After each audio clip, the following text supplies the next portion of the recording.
साथियों नमस्कार।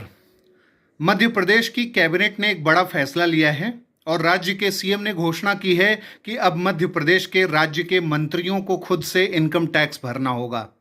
राज्य सरकार इस वित्तीय खर्च को अब नहीं उठाएगी। इसके लिए राज्य में आयकर को लेकर चले आ रहे 52 साल पुराने रूल में बदलाव किया गया है। मतलब साफ है कि राज्य सरकार अब मंत्रियों के आयकर का बोझ नहीं उठाएगी। 1972 के रूल के अनुसार अभी तक मंत्रियों को इनकम टैक्स के मामले में राज्य सरकार से वित्तीय सहायता मिलती थी। राज्य सरकार ही यह व्यय वहन करती थी। राज्य सरकार मंत्रियों के वेतन और भत्तों पर आयकर भुगतान न कर इस पैसे को अन्य कल्याण कार्यों में लगाएगी। यह निर्णय सभी मंत्रियों पर लागू होगा। साथियों, भारत में जहां समानता की बात की जाती है, राइट टू इक्वालिटी है आर्टिकल 14 में, लेकिन उसके साथ साथ प्रिविलेजेस की भी बात है। विशेषाधिकार भी पद और प्रतिष्ठा के हिसाब से दिए जाने की व्यवस्था की गई है।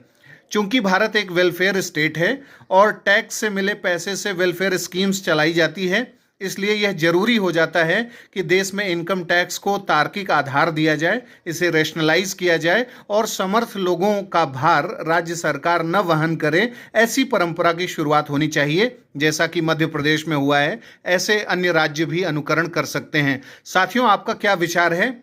मध्य प्रदेश कैबिनेट के द्वारा, सीएम के द्वारा ये जो प्रस्ताव किया गया, जिसे वहां मान लिया गया है, क्या यह सही कदम है और अन्य राज्यों को इस दिशा में अग्रसर होना चाहिए, या विशेषाधिकार के आधार पर ऐसा जो पुरानी परंपरा थी वो बनी रहनी चाहिए? आप अपने विचार हमें कमेंट बॉक्स में बताएं। अगले कार्यक्रम में जल्द ही मुलाकात होगी।